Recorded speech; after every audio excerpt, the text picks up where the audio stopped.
तुमचं स्वागत आहे प्रीती स्पेशल किचन मध्ये। चटपटीत आणि झटपट अगदी स्वादिष्ट रेसिपी फक्त तुमच्यासाठी must try Preeti special kitchen.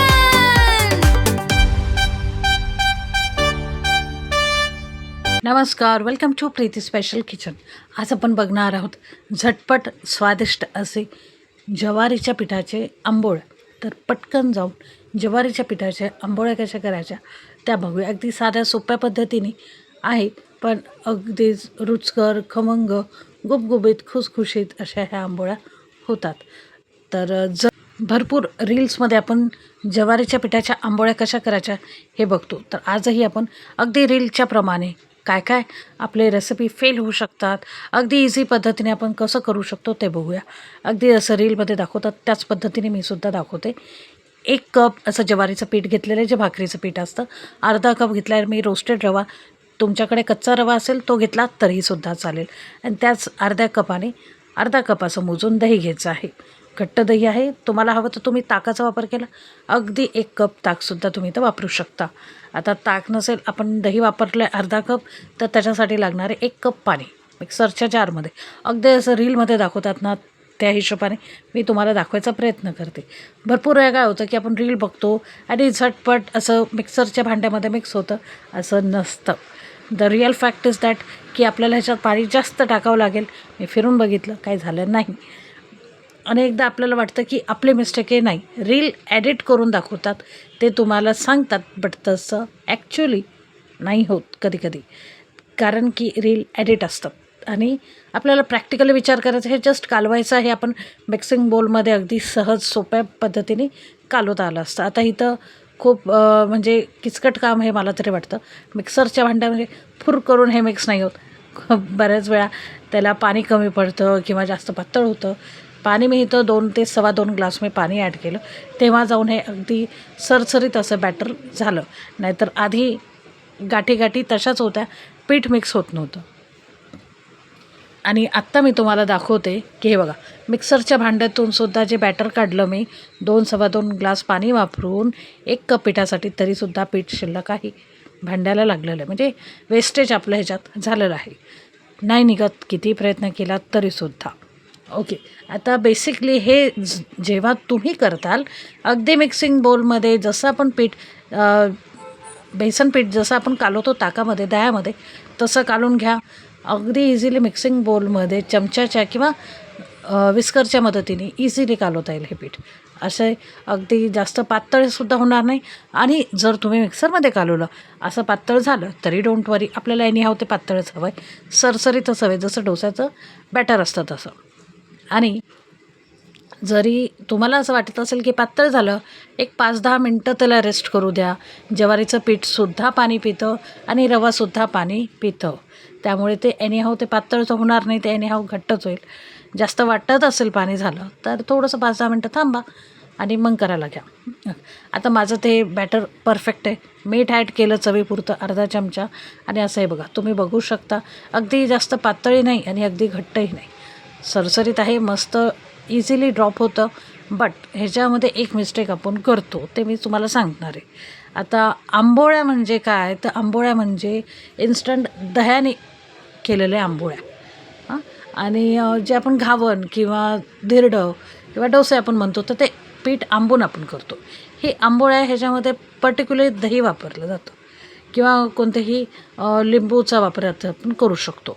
Okay, आता इथं आपण जे बॅटर टाकलं, ह्याला अगदी डोस्यासारखं पसरवायचं नाही, हे चिपकतं, ज्वारीचं पीठ आहे, पटकन तव्याला लागू शकतं, त्यामुळे अगदी तवा छान गरम करायचा, तेल लावायचं तव्याला, अगदी 1 चमचा अर्धा चमचा मी तेल टाकलं, छान गरम झाल्यावरती 1 पळीभर बॅटर जे ते ड्रॉप केलं, आणि त्याला जास्त स्प्रेड नाही केलं, म्हणजे जास्त रुंद नाही केलं डोसासारखं, हलकासा चमचा फिरवला, जितकं जमेल तितकं त्याला स्प्रेड होऊ द्यायचं, जास्त त्याला छेडखानी करायची नाही डोसासारखी किंवा घावणांसारखी। तर बस हे असं आहे बघा, आजूबाजूची जी सराउंडिंग एरिया आहे ना, तो थोडासा ड्राय वाटला, सुकत आलेला आहे, लगेच त्याला जसं मी म्हटलं की छेडायचं नाही.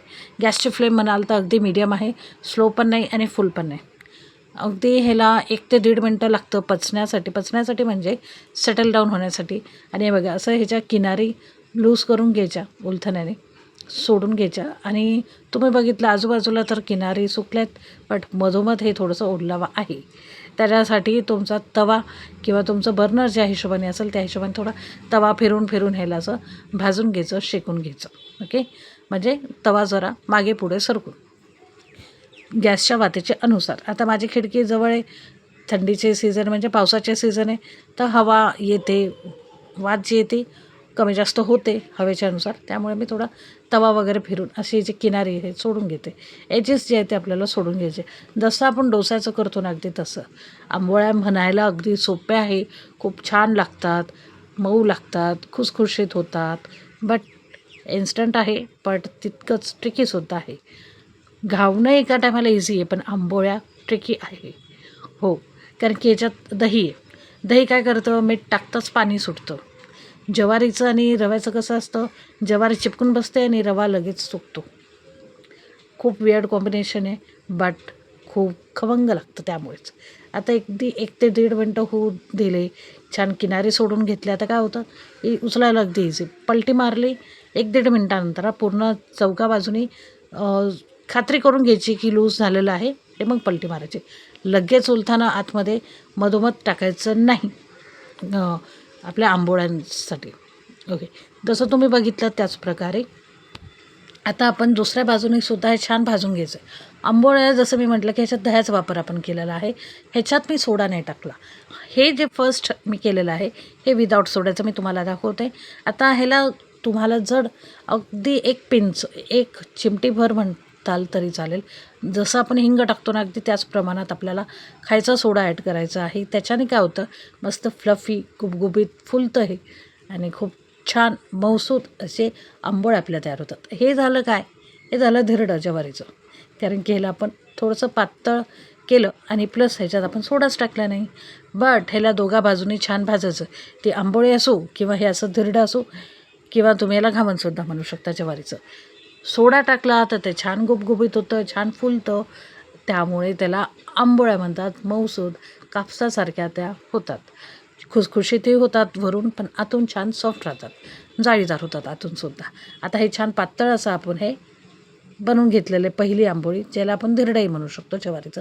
दोघाही गोष्टीमध्ये डिफरन्स इतकाच आहे, हा पातळ दिसतो, तो फुललेला दिसणार. That's it. आता दुसरा मी तुम्हाला दाखवते करून, त्याच्यामध्ये मी सोडा ॲड केलेला आहे.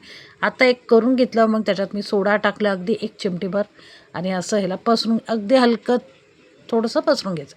नाही पसरवलं तरीसुद्धा चालेल, चमच्याने ड्रॉप करा आणि बाजूला चमचा काढून घ्या. बस थोडंसं तेल सोडायचं आणि अगदी जसं मी म्हटलं 1 ते 1.5 मिनटं याला पचू द्या.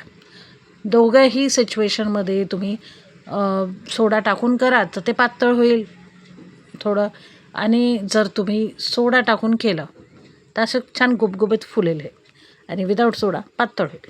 That's it.